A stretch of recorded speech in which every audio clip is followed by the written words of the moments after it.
I read Thirst by Marina Yuszczuk, and this is a vampire story that's a bit weird, dark, and kind of sad, so let's go ahead and talk about it. In this story, we follow two women in Buenos Aires, one from the past and one in the present. The first woman we follow is a vampire, but she doesn't have superpowers or seductive charm or any of the usual glam that we normally see. She's tired, feral, and she has lived through centuries of survival and loss. Her backstory is bleak, and the way she moves through time almost feels ghost-like.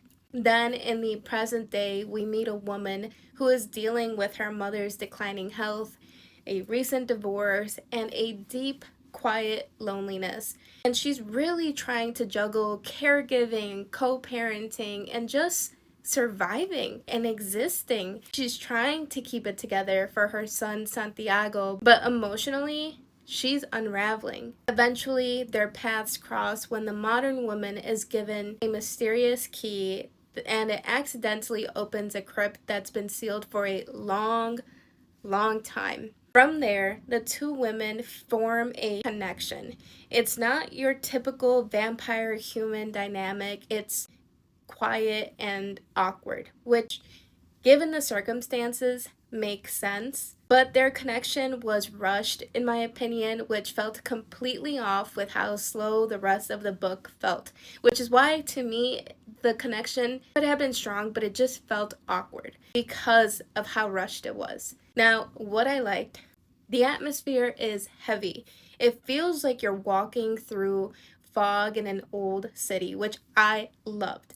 And the vampire lore is subtle and stripped down. No flash, just a worn down woman who's just trying to survive. What didn't work as well for me is that some of the writing felt clunky at times. I do think this is partly due to the fact that this is like a translated work of fiction, but it did make certain passages feel a little bit stiff. So I don't know if that's the translation thing or if that's just the writing. And also the pacing of their relationship, as I mentioned, felt so fast. I wanted more build-up and more space to feel it, especially with how slow the rest of the book felt.